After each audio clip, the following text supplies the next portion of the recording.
Muy bien, muy bien. Estamos en vivo. ¿Qué tal? Muy buenas noches, ¿cómo están? Gracias por acompañarnos en una nueva edición de nuestro ya acostumbrado Facebook Live de todos los jueves. Acá en Veamos una Movie, donde pues tratamos diferentes temas muy interesantes todos y por supuesto todos relacionados con el séptimo arte, con el cine. Hoy tenemos un tema bien especial. Yo creo que esta noche vamos a conversar casi que vamos a hacer un curso introductorio para todo aquel amante del cine que quiera aprender a apreciarlo, que quiera conocer de dónde viene y cómo es que el cine actual ha tomado mucha referencia, mucha fundación. Vamos a conversar sobre los grandes clásicos del cine que son imperdibles, que son obligatorios para todo aquel que le guste este arte, el séptimo arte.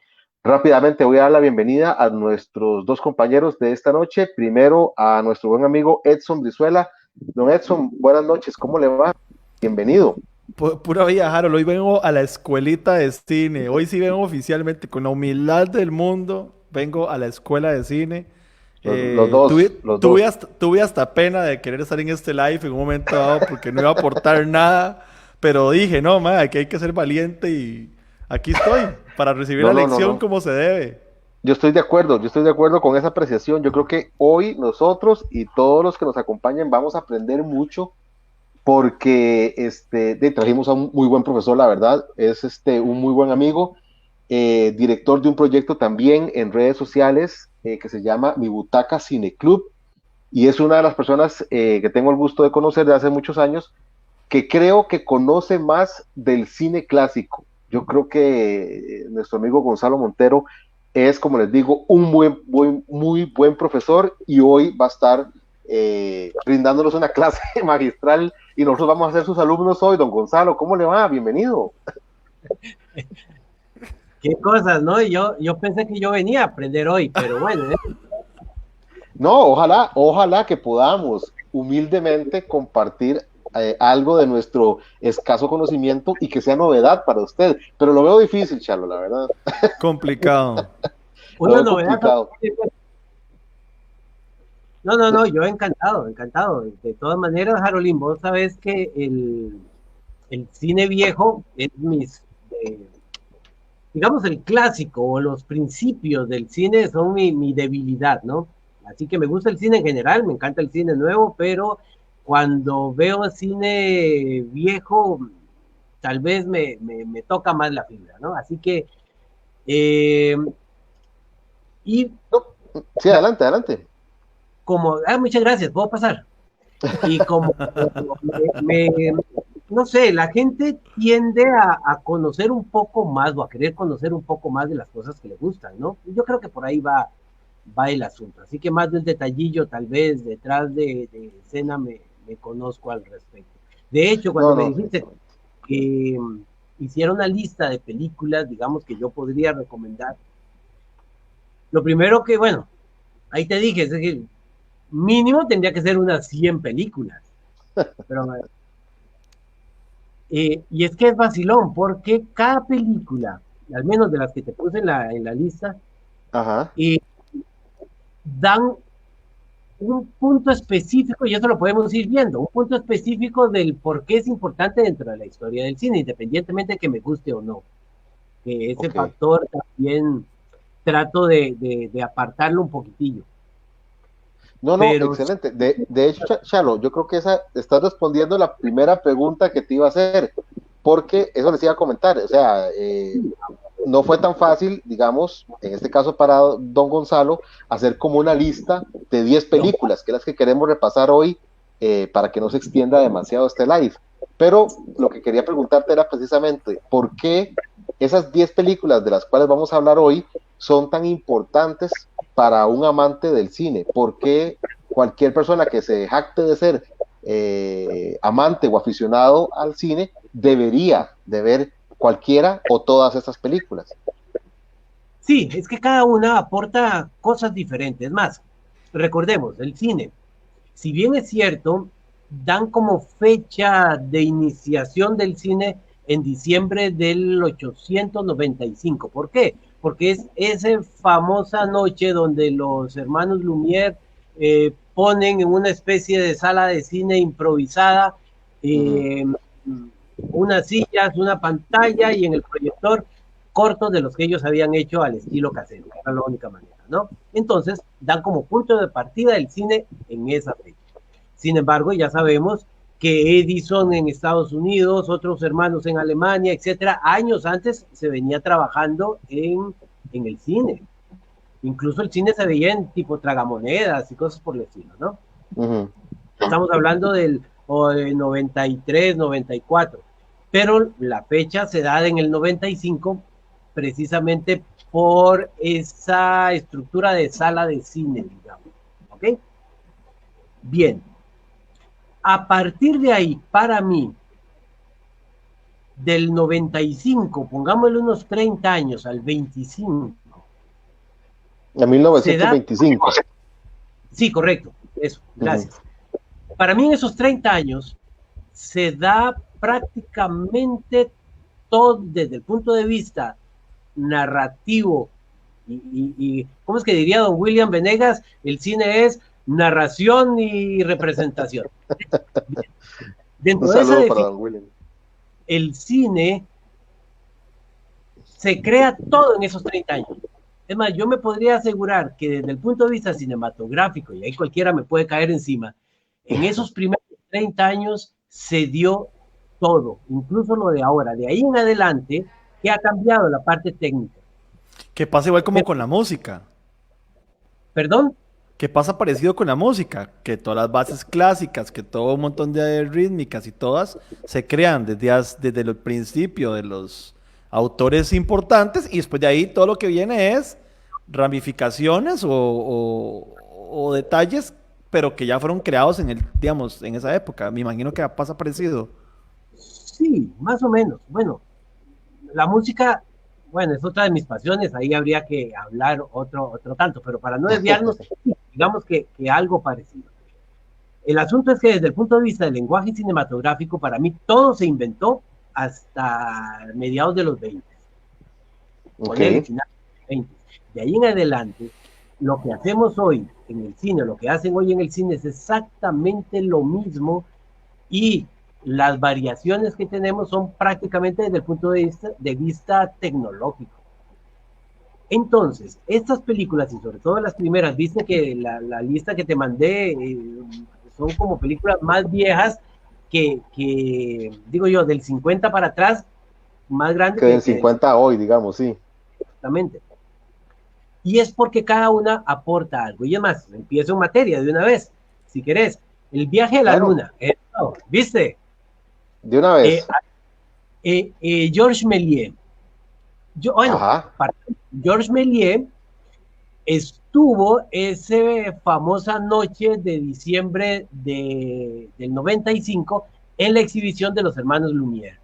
Georges Méliès era un aficionado a la magia, de eso vivía, y a partir de ese momento, del diciembre del 95, se enamoró del cine, gracias a los hermanos Lumière.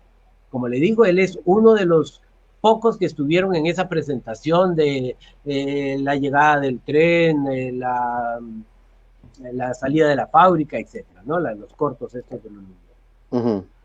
Se enamoró tanto del cine que un año después estaba ya produciendo y con efectos especiales al estilo magia, que de eso no vamos a hablar ahora, pero igual estaba produciendo la primera película de terror de la historia del cine, un año después, menos de un año después, en 1896. Bien, pero de la que vamos a hablar ahora precisamente es del viaje a la luna. El viaje a la luna es importante por los 4 costados. Y aquí viene una de las grandes innovaciones en el cine. O sea, el color existe prácticamente en el cine desde que nace el cine. Y esta película la hizo a colores.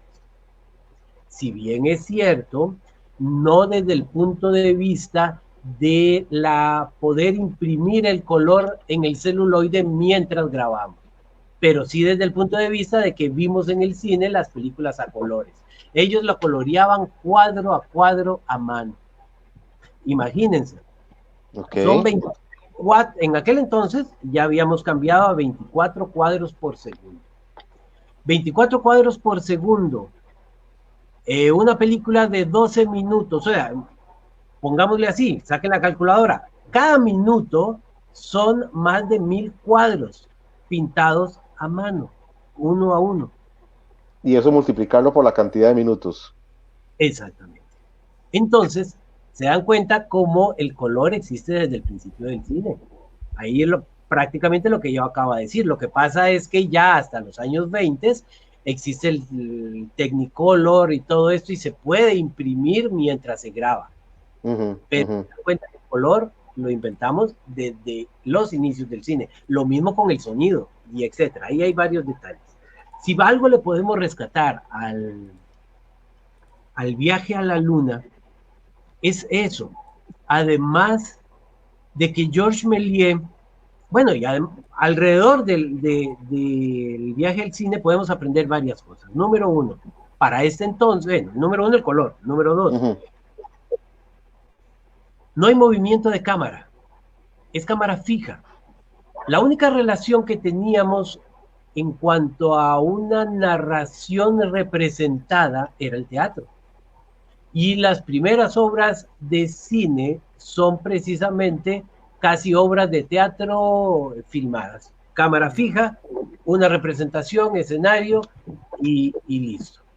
Georges Méliès jugaba con efectos especiales, dije anteriormente, pero eran de ese tipo de efectos de paramos la cámara, quitamos el objeto, prendemos la cámara otra vez y cuando cuando lo veíamos, parecía que el efecto desaparecía, ¿no? Puro chapulín, algo así, cosa muy rudimentaria, pero para aquel entonces era algo muy novedoso. O sea, casi que se evitaba el proceso de edición, la misma cámara casi que editaba, ¿no? La película. Bueno, no creas, sí, a la hora de la hora siempre se editaba. ¿Por qué? Porque siempre habían fallas, había gente que salía, se prendía. Recordemos que en aquel entonces la cámara no era cierto, automática. Teníamos que grabar un mecanismo, ¿no? Y además a cierto ritmo, ¿verdad? Por tantos cuadros por segundo. De hecho, lo que se usaba para aquel entonces, recordemos que este tipo de cine nace en Francia y era el ritmo de la Marsellesa. Entonces, el camarógrafo tenía en mente para poder tener el ritmo adecuado. Ok. 16 cuadros por segundo cuando empezaba. Ok. El vacilón es que para conseguir actores era muy difícil. ¿Por qué? Porque los únicos actores que existían eran los actores de teatro. Y el cine lo veían como un arte menor. Además, pasajero. Entonces, ningún actor de teatro que se respetara le gustaría sacrificarse. De hecho, entonces, mucho actor de vodevil ahí sí le interesó el cine, que eso era también como teatro menor. Y Georges Méliès tuvo que participar, él, su familia, su esposa, etcétera, en las películas. De hecho, de las 500 películas que hizo Georges Méliès salió prácticamente en 300, precisamente por la falta de actores. De talento. De talento humano. ¿Qué te parece? ¿Qué te parece? Entonces, esta podríamos decir, Gonzalo, que El viaje a la luna es que, digamos, como considerada la primera película de ficción, digamos, del es cine. La primera película de ciencia ficción. De ciencia ficción. De ficción no, porque si bien es cierto, ese es un bonito detalle, el cine nace como documental. ¿Por qué? Correcto. Porque las primeras escenas del cine son documentales. La salida de la fábrica, la llegada, etcétera, etcétera. Uh-huh. Pero un poquito, casi meses después, ya tenemos ¿cómo se llama? El regador regado, que ya es una especie de comedia, es una broma en cine, pero ya es pensado, ya es de ficción. Hagamos eso Ok, y lo representamos. ok, perfecto. Podríamos decir una de las primeras películas, o la primera película de ciencia ficción, 1902. 1902. 23 años después, Chalo, viene el acorazado Potemkin, que todavía hoy es considerada por muchos la mejor película de la historia. ¿Por qué? Gonzalo, ¿por qué? Explícanos, por favor. Porque les da la gana. Catalogar la mejor película de la historia. Sí aporta muchas cosas. ¿Y por qué la puse ahí? Más bien, por la edición. Te decía que en la época de Georges Méliès no había movimiento de cámara, ¿no? Ajá. Para el acorazado de Potemkin, sí, lo lógico lo había ya años antes. Pero lo importante con Eisenstein, el director ruso, la película es rusa, Ajá. edición. Para Eisenstein, el cine, para Einstein, el cine, cuando sumábamos 1 más 1, no daba 2. Para Einstein, 1 más 1 da 3. ¿Por qué? Nos estás preguntando como si fuera un quiz. Así, bueno, Ismael, yo estoy aquí absorto escuchando la charla y de repente me salen con que 1 más 1 es 3 y por qué. No. Edson, hágase grande, Edson, responda a eso. Ustedes. Logaritmo menos 1. Vean, no, como espectadores es así de sencillo. Vean, Einstein presenta una imagen, ¿ok? Ajá. Presenta una segunda imagen, pero se crea una tercera imagen que no nos presenta, se queda en la mente del espectador. ¿Vos te imaginás parte de la historia? Crea una tercera imagen en la mente del espectador. Y ahí vienen, pues más adelante, las teorías de los mensajes subliminales y todo eso. Bueno, vea este ejemplo, y ponía ejemplos. Por ejemplo, este ejemplo no es de Einstein, es de Kuleshov, pero va bajo la teoría de Einstein de 1 más 1 son 3. Ponía ante un público, por ejemplo, una escena donde unas hogajas de pan y una persona viendo, un rostro viendo el pan. Otro ponía a unos niños y el rostro de la persona. Otro veía una escena triste y el rostro de la persona. Bien, luego preguntaba, ¿y qué les parece el actor? Y les decía, y la gente siempre contestaba, no, fabuloso, me encanta cómo se ve conmovido con la gente de no sé cuánto y cómo se ve el tierno con los niños. La sorpresa era cuando decía, es que la toma del actor es la misma. Te entiendo. Uno y que crea una imagen diferente en el espectador, es más, véanlo así. ¿Qué pasa si tenemos una toma contrapicada de Harold, ¿verdad? Ahí viendo hacia abajo. Y vemos a Harold viendo hacia abajo, inmediatamente después ponemos a su hija viendo hacia arriba, riéndose. Luego ponemos esa misma, ya con solo eso tienen una imagen. ¿Qué pasa si ponemos al mismo Harold con la misma escena y abajo en contrapicada vemos un montón de revistas Playboy? Okay. La imagen que reciben de Harold no es la misma, pero es la misma toma. Es la más cercana a la realidad, pero bueno, eso es... Eso estamos de acuerdo, pero nos sirve. Tiene que ser Playboy, no puede ser otra revista, ¿no? Bueno, si querés una Playgirl o algo así, pero ya. No, revistas de apreciación de cine. Qué mal pensados que son ustedes con esos ejemplos. Bueno, eso también te pondría como una persona intelectual. Ya eso es cine de ciencia ficción, por ejemplo. ¿Ves? Entonces Ese. entramos en Pero diferentes... entonces, Eisenstein jugó con eso en el acorazado, o sea, ese Jugó con trabajo de eso, sí, edición, claro. el objetivo de él era, Pero, ya analizando la perspectiva y esos resultados, ya era más claro el transmitir un concepto, una imagen al espectador en ese momento. sí, de hecho, era la manipulación alrededor del cine. De, recordemos que ya para la época de Eisenstein estamos en pleno régimen comunista, ya los bolcheviques, ya los zares cayeron, ¿ok? Ujú, ujú. De, mm, bueno, casi 7 años de eso, por ahí. El asunto es que todas estas películas de Eisenstein, El acarrozado de Potemkin, Octubre, están teñidas de propaganda, digámoslo de esa manera. Ahora, cosa interesante, la rebelión, el motín del Potemkin realmente existió, ¿no?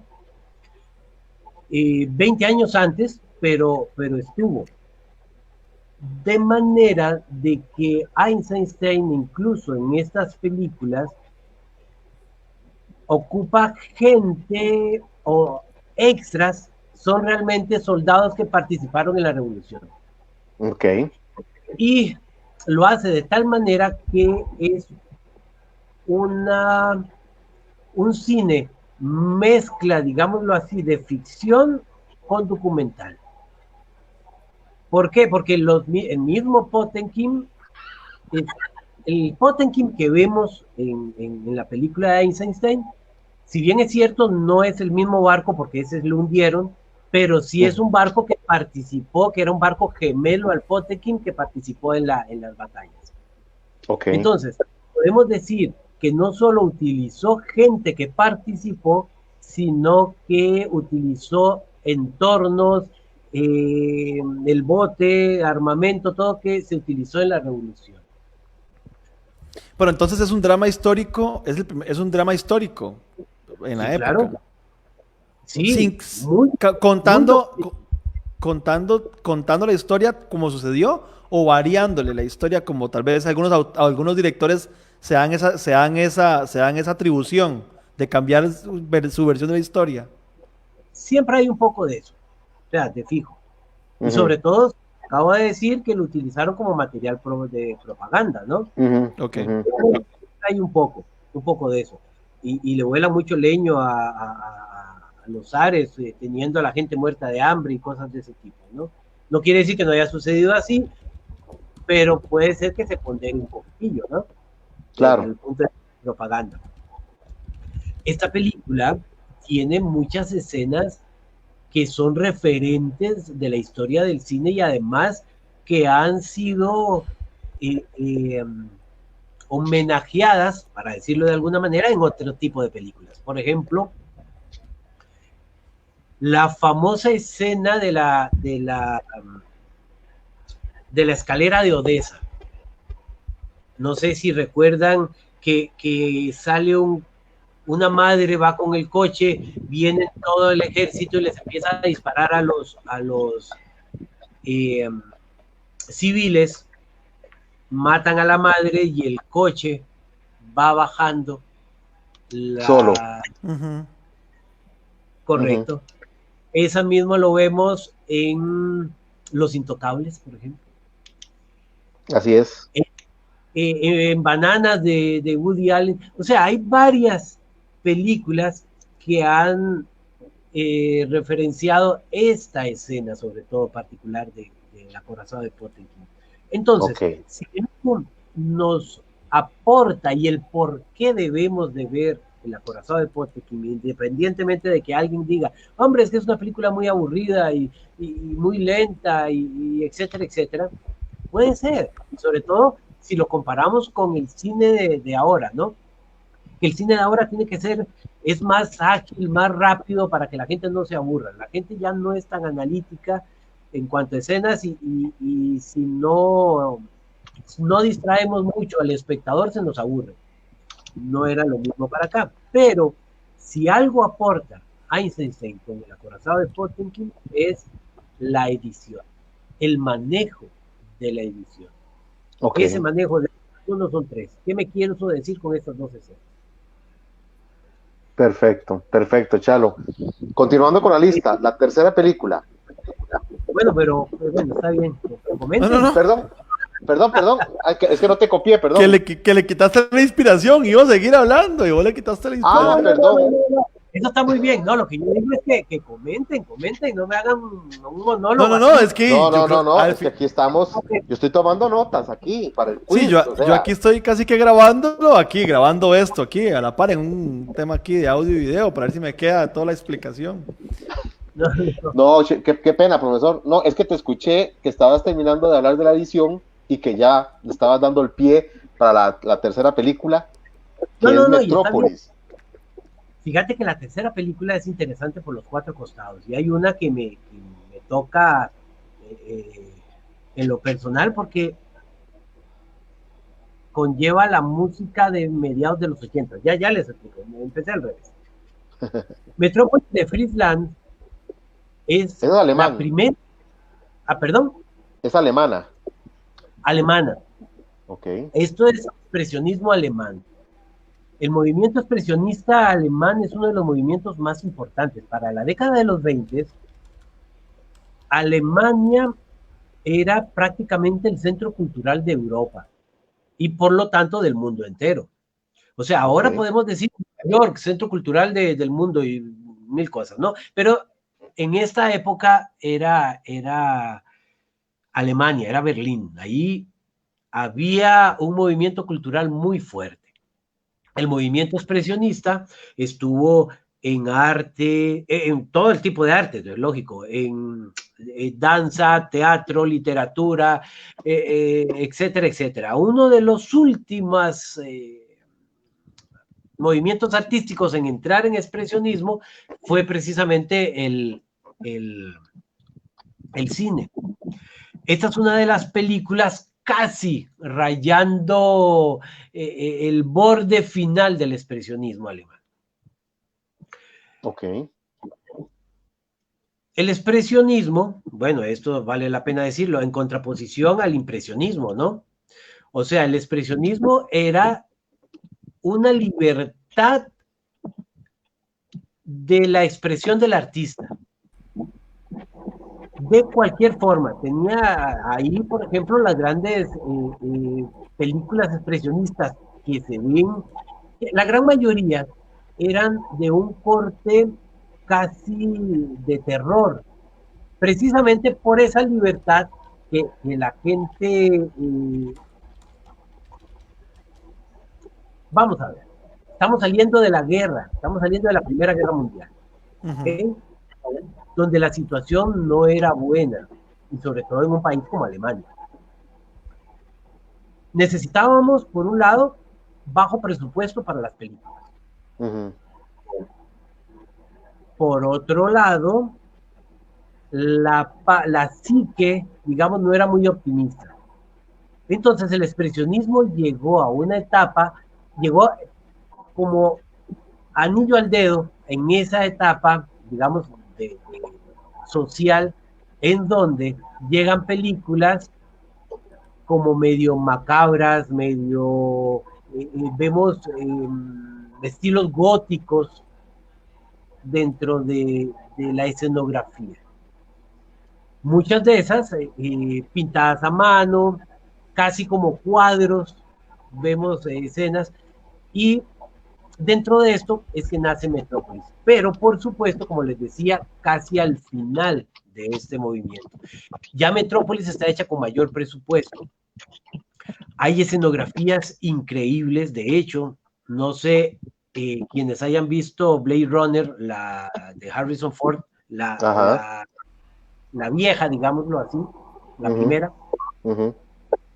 Toda esa parte futurista de la ciudad, vemos que es una copia exacta de la ciudad de Metrópolis, lo cual es sumamente pesado. Estamos hablando de 1927.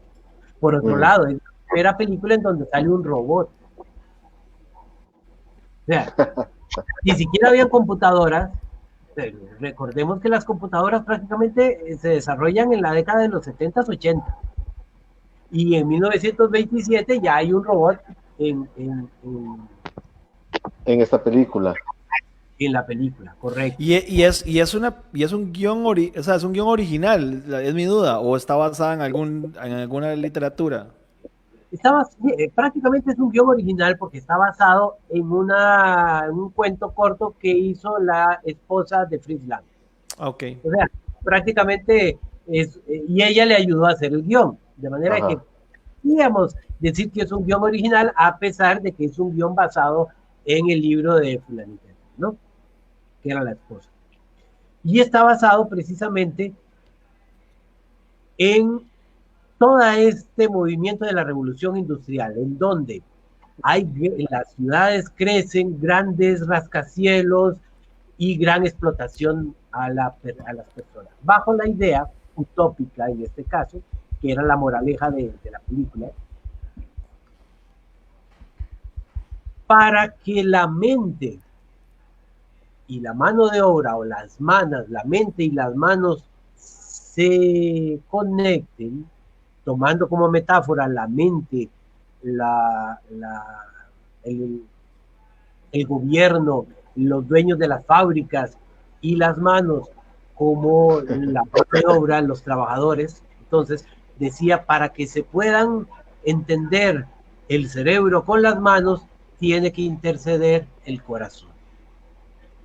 Y ahí es la moraleja. No les cuento para que los que no hayan visto la vean. Pero esta película no solo nos aporta esa gran imaginación visual, futurista, que incluso es simpático porque se han dado cuenta que uno de los grandes defectos de las películas de ciencia ficción es que, sobre todo las viejas, ¿no? Es que han sido como que no les llega la imaginación a pensar en tiempo muy adelante. A lo que me refiero es, la gran mayoría de las películas de ciencia ficción ya pasaron, o sea, la época en donde están hechas ya pasaron, y mentira que el futuro era como lo decían antes, ¿no? Ajá, entiendo. El vacilón con esta película es que sí dio chance al 2020 y pico, o sea, todavía estamos. Entonces, o sea, estamos en medio del tiempo en el que ellos todavía pensaban la película. Todavía puede pasar, digamos.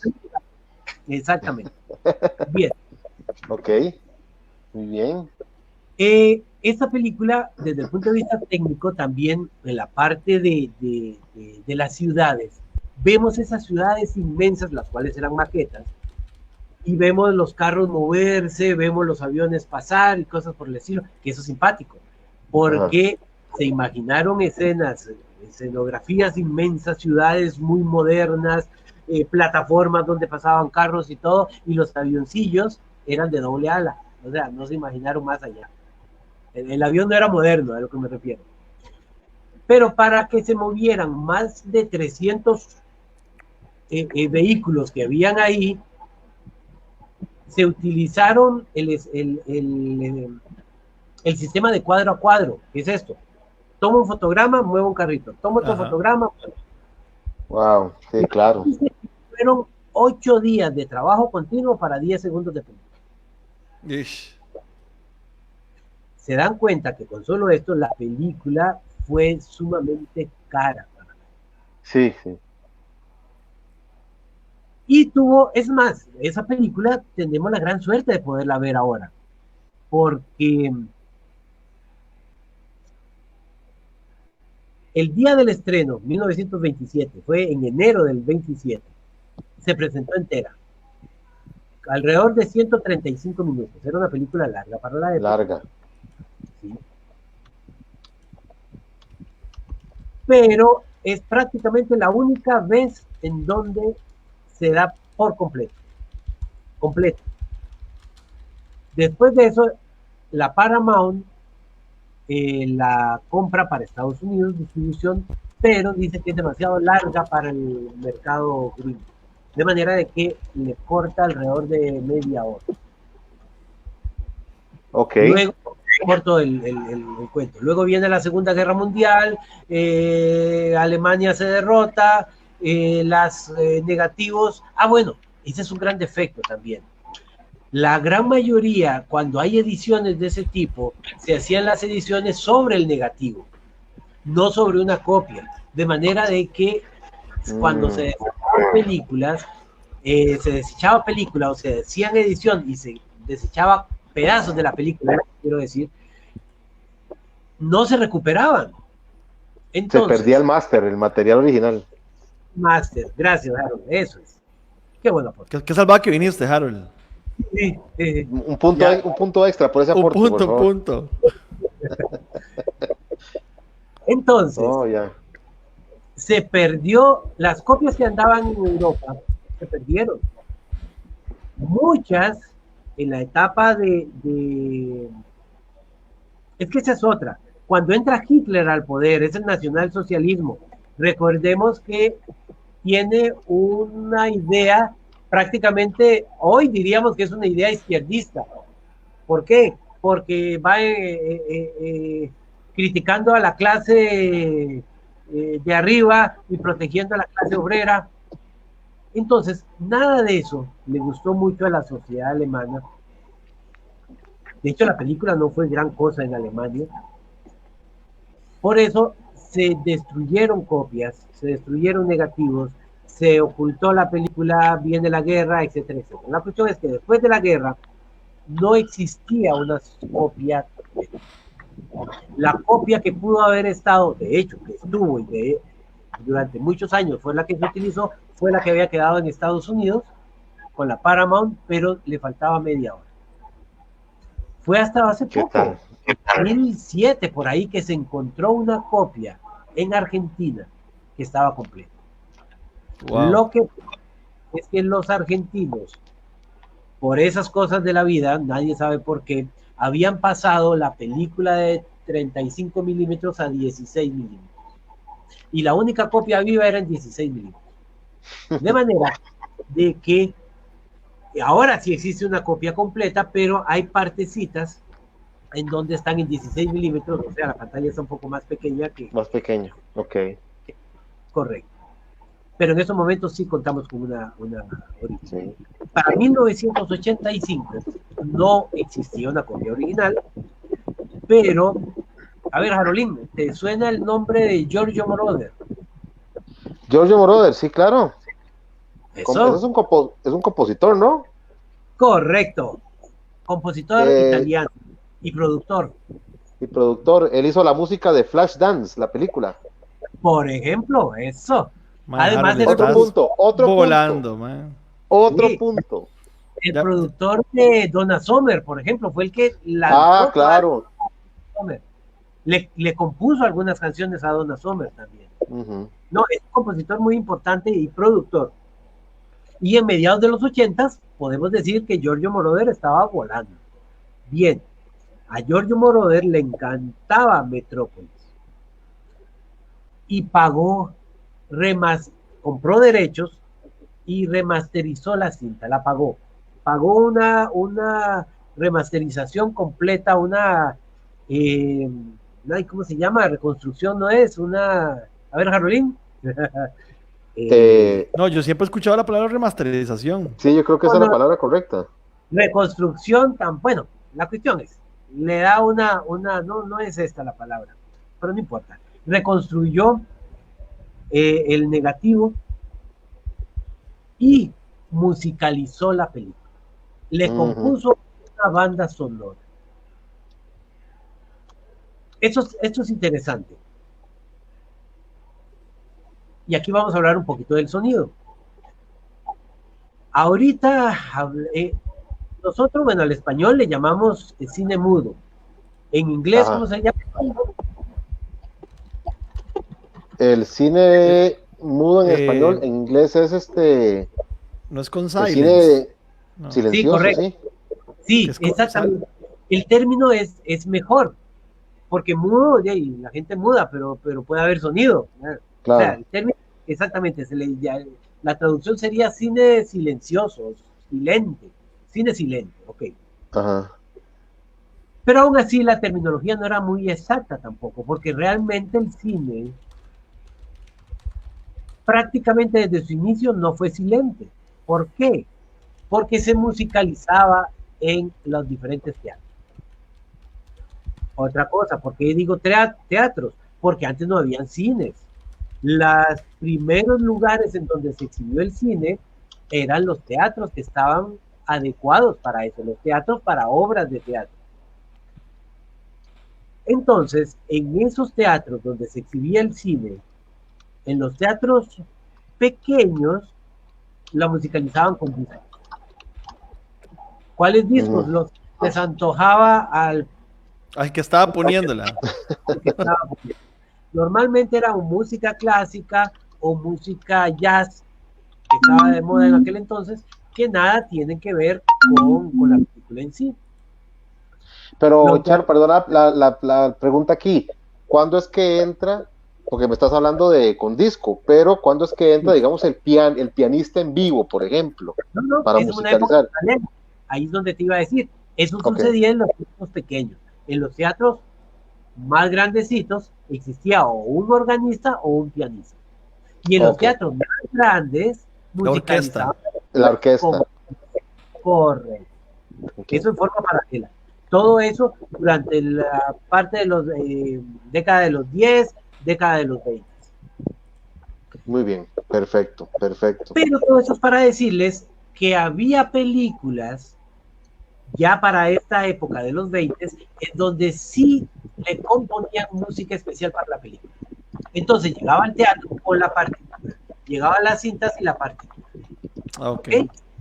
Entonces, el pianista o la orquesta ya tenía una partitura para poder musicalizar la película. O sea, incluso el cine mudo componía música para la película. Esta de Metrópolis es uno de estos casos. Existe la partitura original de la película. Ahora, volviendo a los 80, George Moroder le compone toda una música, en donde participan incluso cantantes como Freddie Mercury, Bonnie Tyler, Adam Ant, Pat Benatar, John Anderson, o sea, la crema innata de los años 80, Billy Squire. El soundtrack es buenísimo, es excelente. Entonces, existe una versión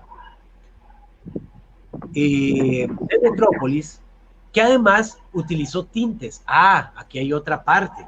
Les había hablado al principio, cuando Georges Méliès, que pintaban cuadro a cuadro cada una de las escenas, ¿no?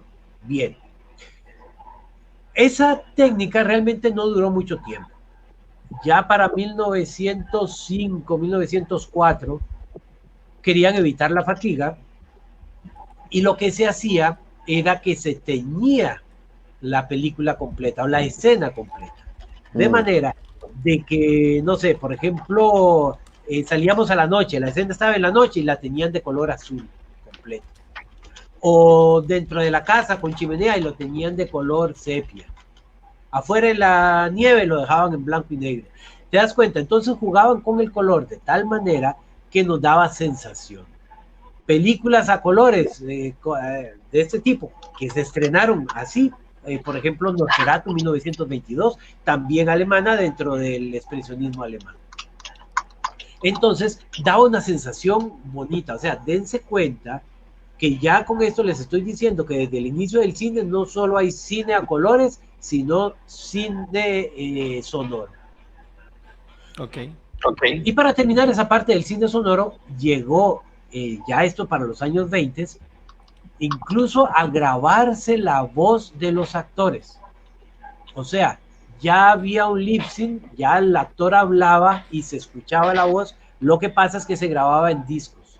Se llegaba ya no la partitura al cine, sino llegaba la película con los discos y había que sincronizar carrete a carrete con el disco y escuchábamos la película y el actor hablando.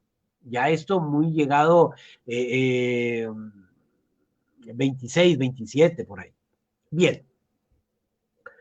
Pero entonces, siguiendo con Metrópolis, nos da una, eh, una banda sonora muy especial, Giorgio Moroder, en 1984.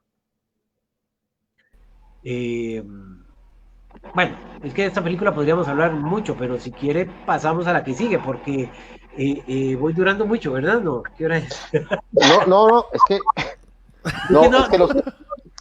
yo creo que es que más bien nos quedamos cortos con todo lo que podemos hablar de estas películas, pero de lo que es que necesitamos como resumir, porque ¿cómo se llama? Porque me preocupa Edson, que se duerme. Edson generalmente a las 9 de la noche para nada. Aquel que tiene familia de Harold. Yo me acuesto tarde, pero es que Edson se acuesta con las gallinas y entonces ya a estas horas él está trasnochado, chalo, me da vergüenza con él, pero no, más que todo como para que hagamos como apresurar un poquitito, porque son muchas películas y si queremos como que podamos revisar todas en la misma tanda, para usar términos cinematográficos. Luces de la ciudad, de Chaplin. Esa es la cuarta, es 1931. Sí, ¿por qué escogí esta película? Bien, para cualquier persona que no haya visto una sola película de Chaplin, primero, quiero aclarar algo. Hay gente que me dice, no, a mí no me gusta Chaplin, yo he visto ahí pedacillos de películas y no me gusta. Me parece bien. Recordemos que Chaplin prácticamente nace con el cine, o sea, la primera película de Chaplin está hecha en 1914. Y además esta etapa del 14 al 15 ni siquiera era dirigida ni escritas por él. Él era contratado y hágame eso. Hay gente que ve pedacitos de cortos y tal vez, y además, yo que soy un fiebre de Chaplin y prácticamente es uno de mis favoritos, puedo decir, sí, es que esos cortos no eran buenos, no eran tan buenos. Y si me voy a poner esto como referencia, voy a perder toda una gama de obras de arte que no voy a ver por tener como referencia estos cortitos, ¿no? Bien. Por eso, si alguien me preguntara, yo quiero ver una película de Chaplin por primera vez, ¿qué me recomienda? Yo le recomendaría Luces de la ciudad. ¿Y por qué, Chalo? Sí. Porque es una película moderna, 1931 ya es moderno, ya estamos dentro del ámbito del cine sonoro, o sea, recordemos que el cine sonoro empieza en 1927 con El cantante de jazz, pero en el 28, 29 todavía se hacía cine mudo. Ya en 1930 podríamos decir que ya nadie hacía cine mudo, o sea, cambio de década, cambio de sistema. Y la gente estaba acostumbrada a ya esta nueva técnica que la habían aceptado bien. 1931 Chaplin todavía hacía cine mudo. Entonces, es interesante ver el lenguaje del cine mudo con una técnica nueva. ¿Por qué? Porque la técnica de los 30 es muy diferente a la técnica de los 20 y de eso podríamos hablar otro día. Entonces, podríamos ver ese, digo yo, esa es la razón. Es una película moderna con técnica vieja y un guión muy bien estructurado y por eso es una película perfecta para adentrarnos a qué es el cine mudo y la filmografía de Chaplin. Ahora, Chaplin. Pero Chalo, y la película también le permite disfrutar, digamos, de la capacidad como actor de Chaplin. O sea, él estamos en esta película es casi que el punto alto de la etapa de Chaplin. Ok. Chaplin, recordemos, tiene una característica especial. Él solo estuvo muy poco tiempo como actor. ¿Qué llamo como actor? Supeditado a un guión y a un director externo. No le gustó, se independizó, tuvo la suerte de poder armar su propia compañía y para ese entonces Chaplin era el dueño de la productora, el dueño de la distribuidora, era el que escribía el guión, era el que Era producía. Zoila. Correcto, él era el que componía la música, él hacía de todo, prácticamente editaba. Entonces, estas películas son muy personales de Chaplin. Y tenía la ventaja, ya que él era el dueño de todo, de poder durar lo que quisiera haciendo la película. Por ejemplo, la escena donde el personaje principal conoce a la heroína de la película, la actriz principal. Que bueno, está bien, les voy a contar esta parte para quien no la haya visto, porque la hora no es nada. Para no spoilear.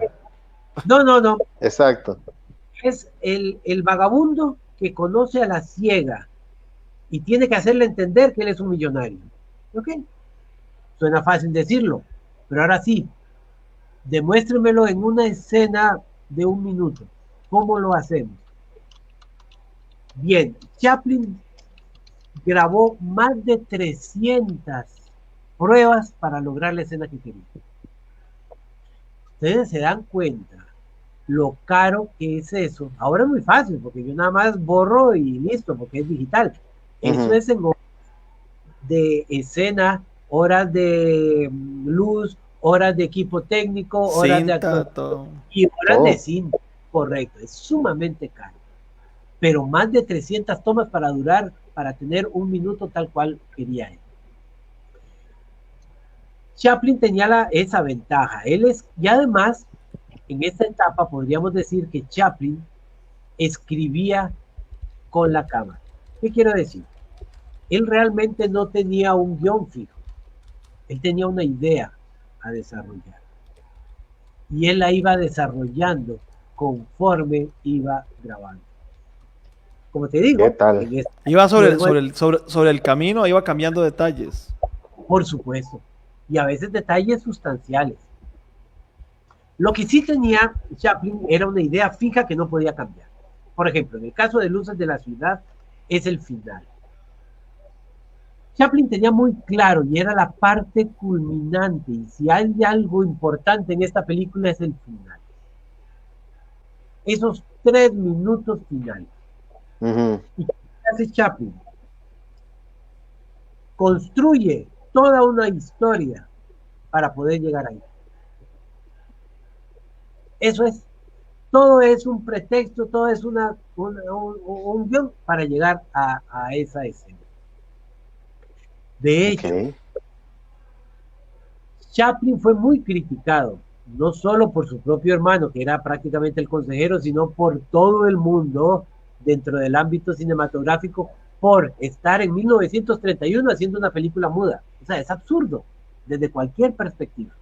Sí, claro, pero ya tenía la tecnología para hacerla sonora. Claro, correcto. Pero para Chaplin, en 1931, dentro de la cabeza de Chaplin en el 31, el cine sonoro era algo pasajero.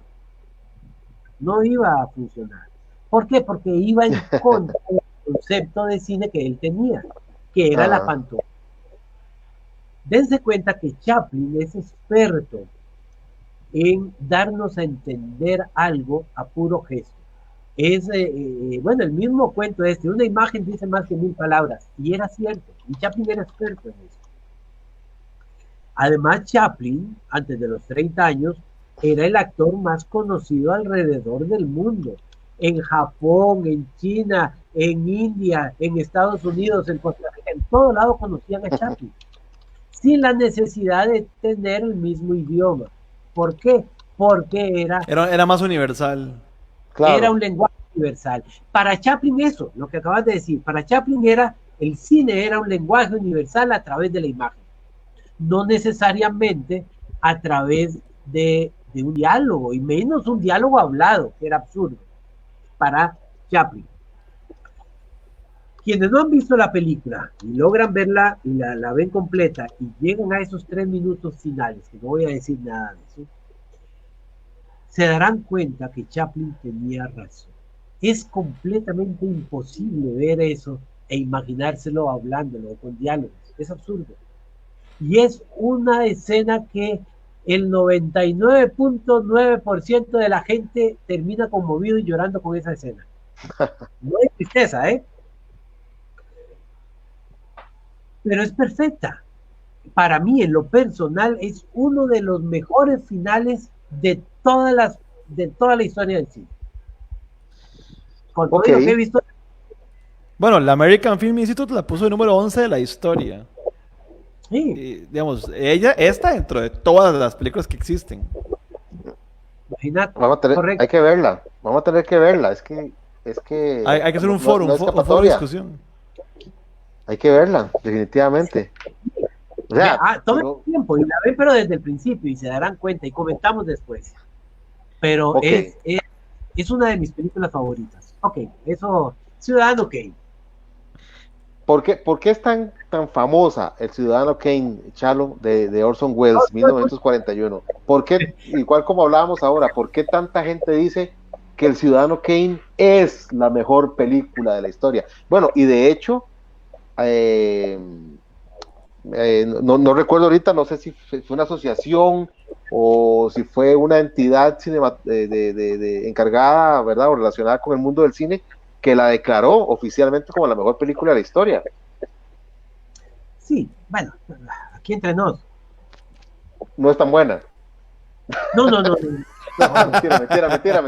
Mentira. El punto ese ay, es como yo les acabo de decir, para mí esa película de Chaplin es una de las mejores, pero sigue siendo un criterio muy personal, ¿no? Claro. O sea, la verdad es que yo nunca le hago caso a nadie cuando me dice que la película es mala o que la película es buena. Hay que tener criterio propio en ese sentido. Pero la gente efectivamente dice, la pregunta sería más bien, ¿por qué dicen que la película es tan buena y al mismo tiempo tan aburrida? Porque mucha gente me dice, yo no entiendo cómo puede catalogar esta película buena si yo la vi y me dormí a la mitad. Se Pero bueno, analiza en las universidades como un discurso comunicacional, ¿verdad? sí, y lo es, y está excelente, el guión es perfecto en ese sentido. Y realmente lo personal, yo no la veo aburrida. El Ciudadano Kane, bueno, para poderlo entender, entendamos un poco a Orson Welles. Orson Welles era muy joven, era un niño prodigio. Um,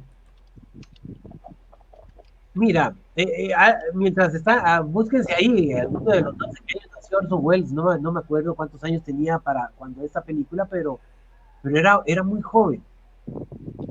De hecho, Ya le Orson Welles, averiguamos con mucho gusto. muchas gracias, muchas Ahí gracias. está Harold, ahí está Harold. ¿Quién quiere ser millonario? Hay que llamar a Harold Quesada. Orson Harold, Welles, ¿qué edad tenía Orson Welles para la edad de El Ciudadano Kane? Tiene 10 segundos. 10, 9, 8.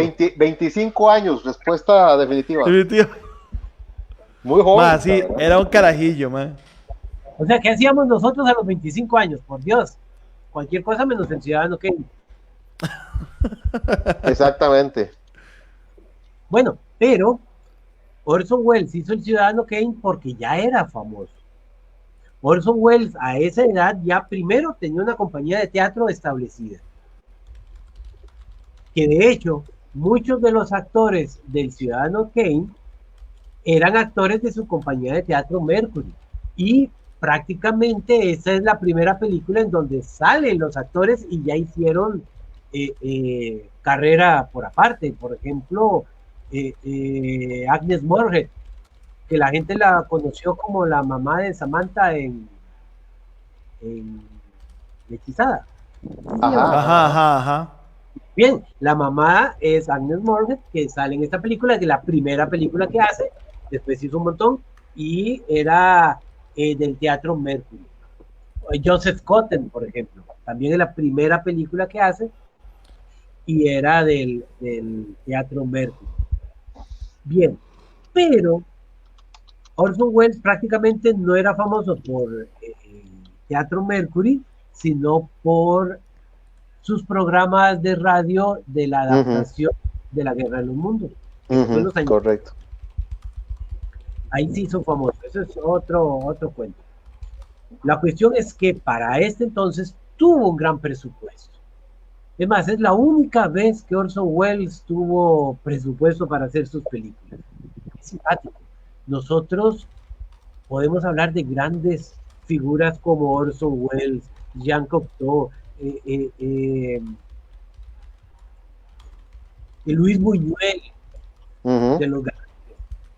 Y toda esta gente hizo películas sin presupuesto, casi empeñando cosas, pidiendo prestado, etcétera. Hicieron películas por gusto al cine, no porque ganaran plata con ello. Y estoy incluyendo al mismo Orson Welles, ¿no? Porque toda la plata que utilizó en esto la gastó después y ya no tuvo más.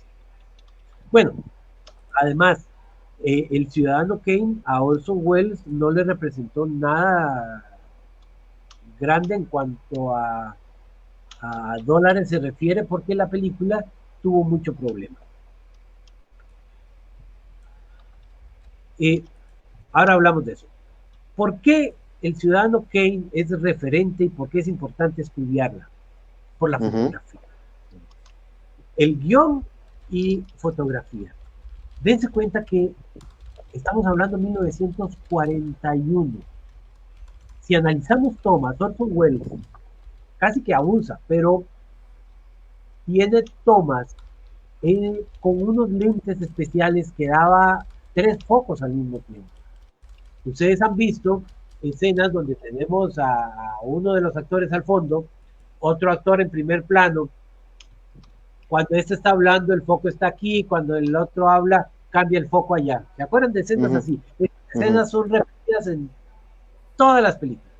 Bien, en El Ciudadano Kane vamos a ver 3 planos diferentes. Una persona en el fondo, una persona en el medio y una persona en primer plano, y los 3 tienen foco. Es un gran avance para la época. Además de que tiene planos que a nadie se les había ocurrido. Es que esa es una cosa interesante. Cuando analicemos cualquier película o cualquier obra de arte, no hay que individualizarla del contexto histórico, todo lo contrario, hay que nutrirla del contexto histórico para saber qué tan importante es o no. Porque ahora todo está hecho. O sea, cuando me dicen, mira, pero era eso, no, qué sin gracia. No, pero un momento, es que este fue el primero que lo hizo. Ya cambia el asunto. Hay tomas en donde tuvieron que incluso abrir un hueco en la escenografía, en el piso de la escenografía, para poder dar el ángulo, meter la cámara y dar el ángulo que Orson Welles quería, de abajo hacia arriba. Entonces, Orson Welles tiene una fotografía increíble en esta película, que además, la fotografía en blanco y negro tiene una peculiaridad diferente. Ese contraste entre claroscuros es fabulosa. Por eso fue tan criticada. No sé si se acuerdan, en la década de los 90s, que se empezaron a colorizar películas viejas. ¿Se acuerdan de eso, no? Sí, claro, fue todo un boom. Fue todo un boom, pero dentro de cierto público, digámoslo de esa manera, porque realmente no pegó que ya no se hace. Y es más, las películas que se habían colorizado de aquel entonces, nadie las conoce en estos momentos. Se volvió al blanco y negro. ¿Por qué? Porque la fotografía, ¿cómo van a estropear una fotografía en blanco y negro poniéndole color? Porque está hecha para blanco y negro. Las sombras están hechas para blanco y negro. Todos los contrastes, etcétera, etcétera. Bien. Pero, ok, si podemos poner un detallito de cada película, como para ir puntualizando por la hora, Orson Welles tendría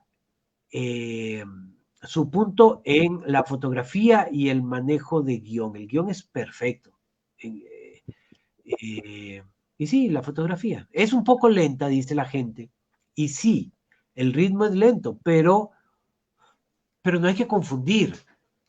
A veces la gente dice, es que el ritmo es lento. Y dice, entonces la película es mala. No, un momento.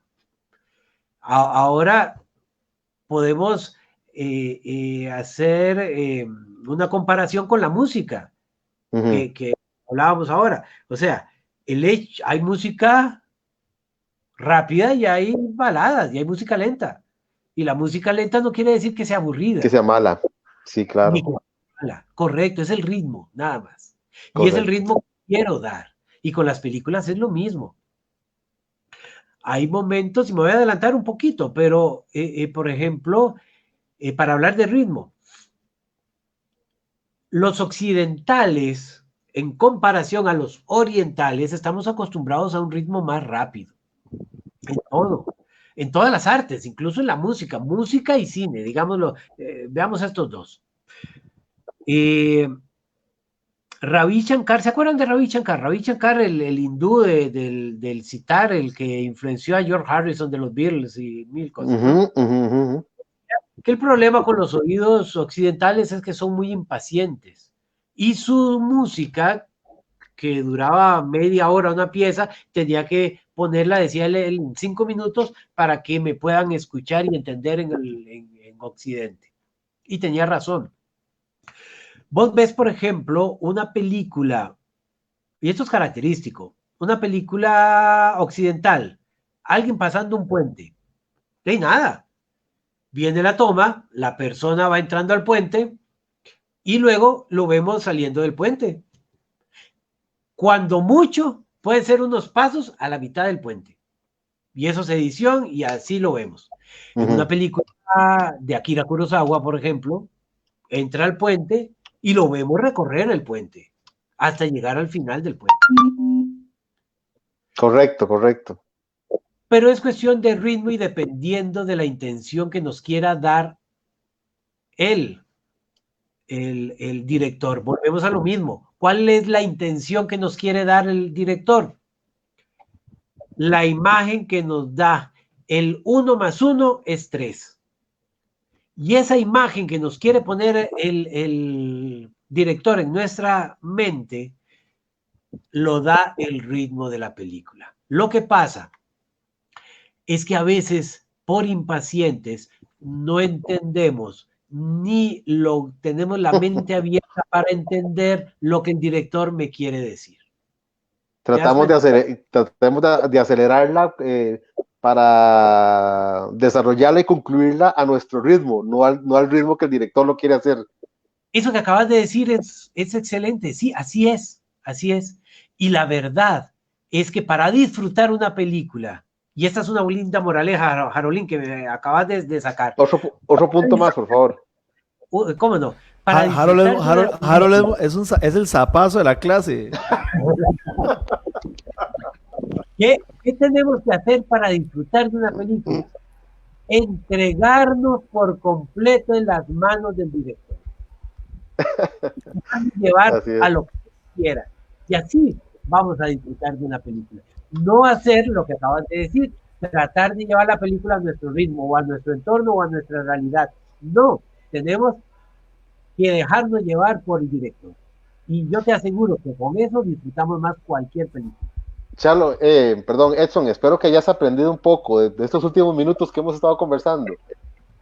La moraleja. Yo después le voy a dar una cátedra de esta charla de hoy a usted, Jarito, el que sea, va a ver, pero bueno, yo aquí Charlo, estoy apuntando. Ve, queríamos proponerte una cosa. El ladrón de bicicletas, esta película italiana, es la sexta de la lista, porque son 12. Yo dije 10 al principio, en realidad son 12 películas.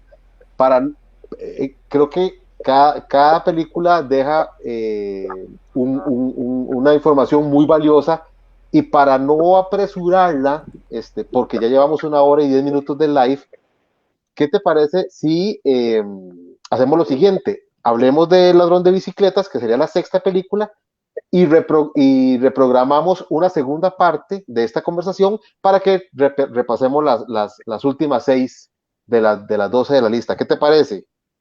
Sí, claro. ¿De qué puede ser después de Excelente. la pandemia? ¿Perdón? ¿Qué puede ser después de la pandemia?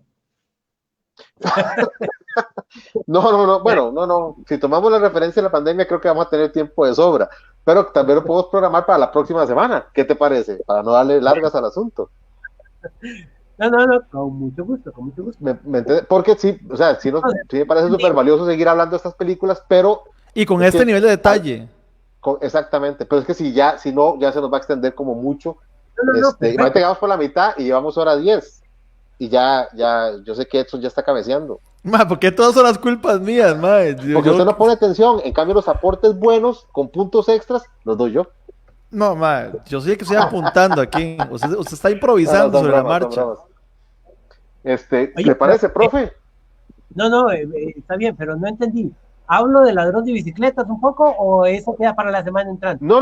Yo diría que cerremos con el ladrón de bicicletas, que es la sexta de la lista. Lo dejamos ahí. Nos contás un poco, que eso también me interesa, que nos contés rápidamente sobre el proyecto de Mi Butaca Cine Club y lo que estás haciendo con las películas también de Sala Garbo. Y paramos. Y Ok, reprogramamos la segunda parte de estos imperdibles, clásicos imperdibles, para la próxima semana, no. para hacer una segunda parte final. Vale decir que, por ejemplo, películas como El ladrón de bicicletas y prácticamente todas las que hemos hablado ahora, de una u otra manera, han estado en el cine virtual de la Sala Garbo. ¿Qué es el cine Ah, ok. virtual de? Ese es un buen detalle. Sí, ahora que los cines están cerrados de una u otra manera, la Sala Garbo encontró la manera de no cerrarle las puertas a, a sus seguidores.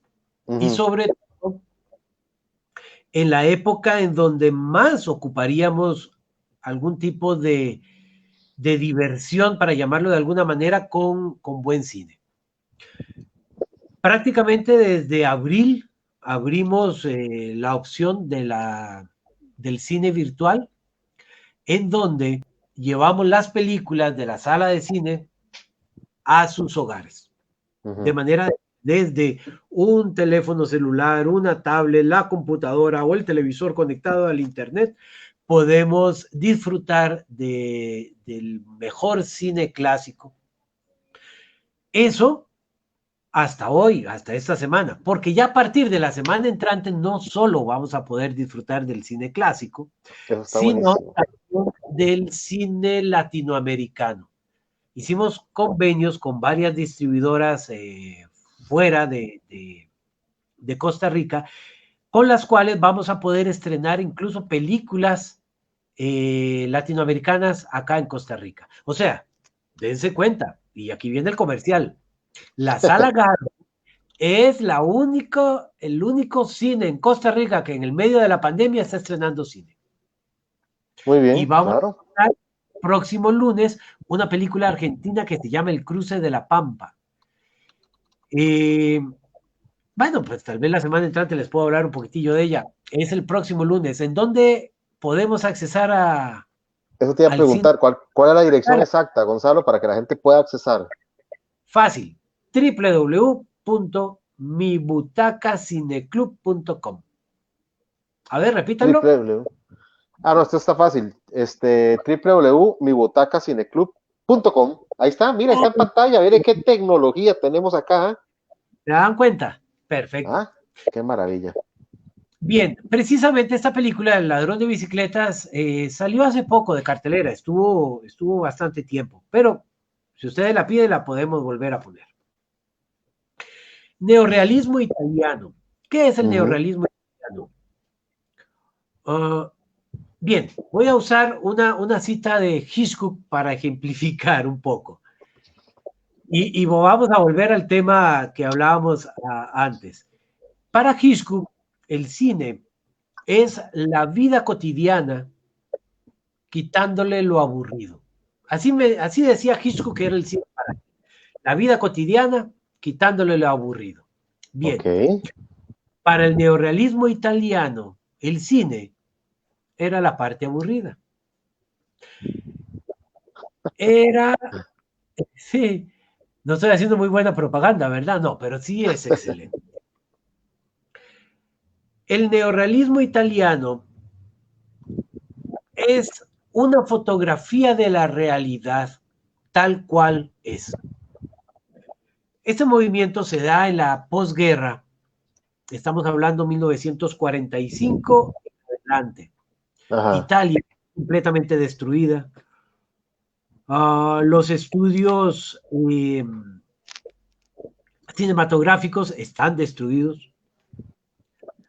Estamos pasando de un régimen totalitario en donde el cine era utilizado como propaganda. Mussolini utilizaba el cine prácticamente como una ficción de propaganda y obligaba a los directores de cine, los que querían seguir vigentes, a acoplarse a su sistema y a hacer películas de acuerdo a lo que él le interesaba que hicieran. Bien, el neorrealismo italiano rompe con todo eso. Es casi como una protesta diciendo ya estábamos hartos de esto, qué lindo que salió y ahora vamos a contar el cómo está Italia hoy.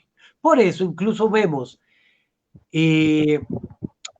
muchas ciudades dentro de las películas del neorrealismo italiano tal cual estaban, destruidas por la guerra, etcétera, ¿no?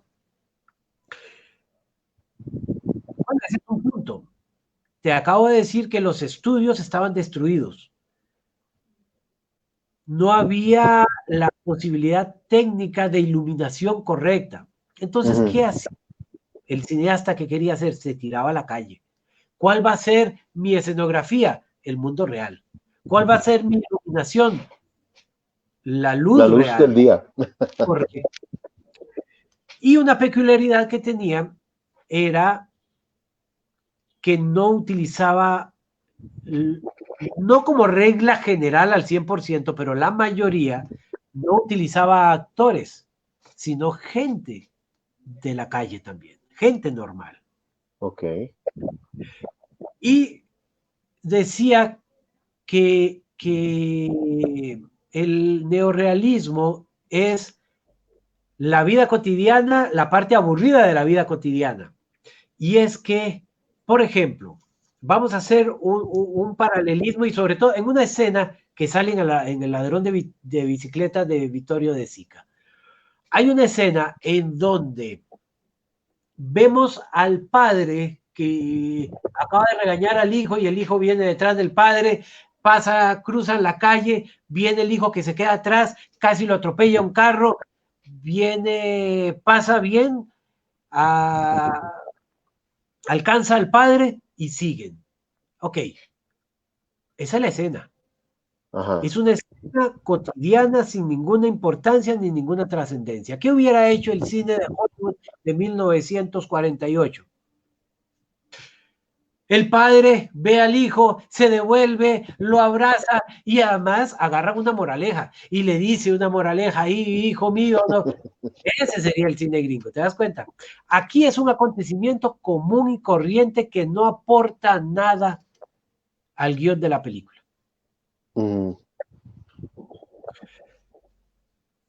El ladrón de bicicletas tiene... Aquí no voy a contar nada, es como si viéramos el avance. Es en época donde no hay trabajo, algo así como el coronavirus ahora. Entonces, si se dan cuenta que el 20% de Costa Rica no tiene trabajo. Y nosotros aquí vamos hablando de cine, no te digo. Bueno, el punto es, en una Italia donde está devastada, donde no hay trabajo, una persona consigue de pura suerte un trabajo y necesita una bicicleta. Ajá. En la cual sí tiene, pero la tiene empeñada. Y hace 1000 cosas para sacarla del empeño. Y en el primer día de trabajo se la roba. Y la trama es buscando la bicicleta y al ladrón de la bicicleta. Bien, no voy a contar más. Pero esa es la trama de la película, en donde vamos a ver excelente dirección de actores. Te acabo de decir que no son actores, pero vos ves al actor principal, ves al niño, y son merecedores de un Oscar. O sea, son perfecto.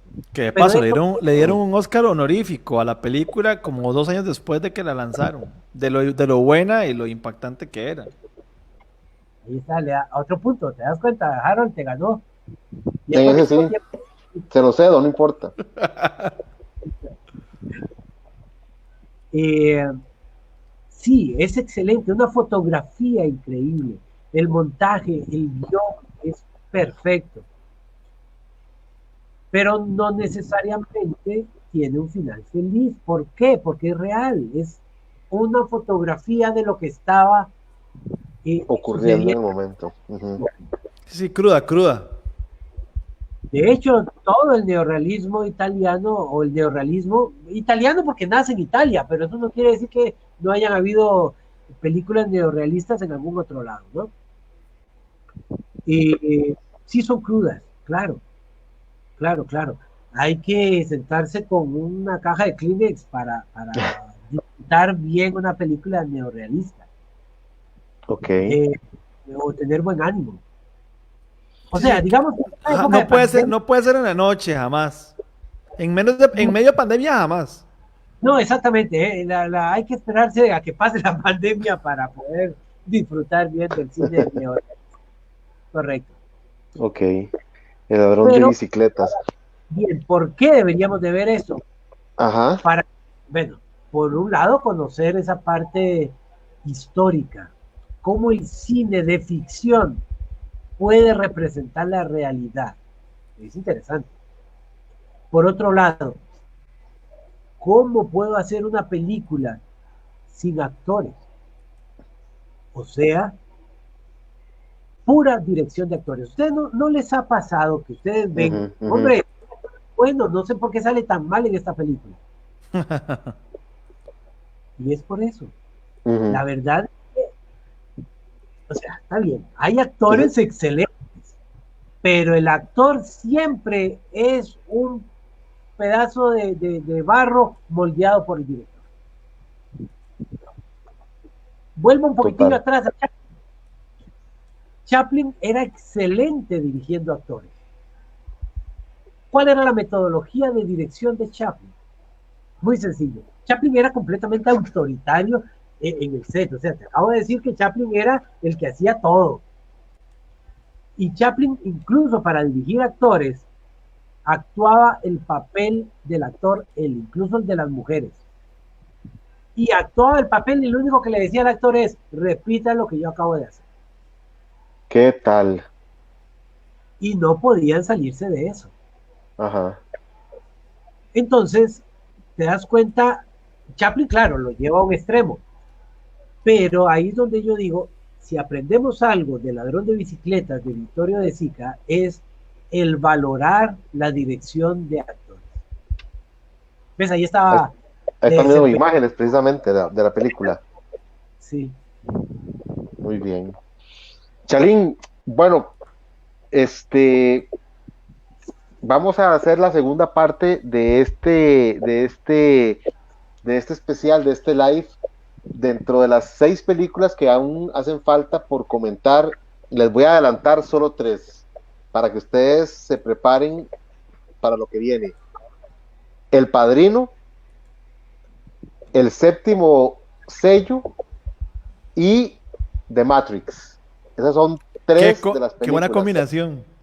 de las que Yo vamos a conversar en la segunda parte. como gancho incluir las nuevas, ¿verdad? Bueno, un No, no, es momento. que ya No, estamos hablando ahí, de la segunda parte del siglo pasado, entonces ya son como más sí, contemporáneas. sí, sí, sí. Es vacilón porque No, yo mismo me engaño. Yo acabo de decir, incluiste las nuevas. Claro, ya son viejas también, pero para mí son nuevas. exactamente. No quisiera ya más irme sin comentar esto que Ahí no te pregunta preocupes. Raúl Fernando, que dice, Ujú. ¿el neorrealismo italiano tiene alguna relación con el cine erótico o es posterior? Saludos desde Chile. Ojo, Ah, saludos hasta Chile. saludos a Raúl Fernando Poblete Rauque, para dar bien el nombre. Ese cine erótico italiano que fue muy famoso en los años 50, 60. Pues no tiene nada que ver. Dios guarde, imagínate que la vida hubiera sido así. Digo yo, como lo presentan en las comedias eróticas estas italianas. Ajá. No. Lo que tiene que ver es que eran producciones italianas, nada más. Pero no tiene No, tampoco relación en la época ni en nada, o sea, No, no ni en tiene, los años, sí. no tiene link por ningún lado, digamos, tal vez tal para vez seguir con la pregunta de él. en la frustración de los personajes masculinos al no conseguir lo que querían con los personajes femeninos. Ujú. Digo yo, esa parte es triste, ¿no? Como Así era es. dura el neorrealismo italiano. No. Esto es broma. No tiene nada que ver. Ok, Ok. genial. Chalo, vamos a reprogramar entonces, bueno, a reprogramar no, a programar la segunda parte del live. Lo coordinamos e inmediatamente lo compartimos con nuestros amigos para que nos acompañen y repasamos entonces esta segunda parte, las otras 6 películas que nos están recomendando. Creo que ha sido hasta ahora, este rato, una conversación, bueno, conversación ha sido mínima, ha sido una clase casi que Es una magistral de parte ponencia, de una una ponencia. ponencia de, No. de Gonzalo, y nos ha dejado, creo que y eso vale la pena destacarlo, mucha enseñanza, mucho aspecto Go- importante sobre estas le, películas.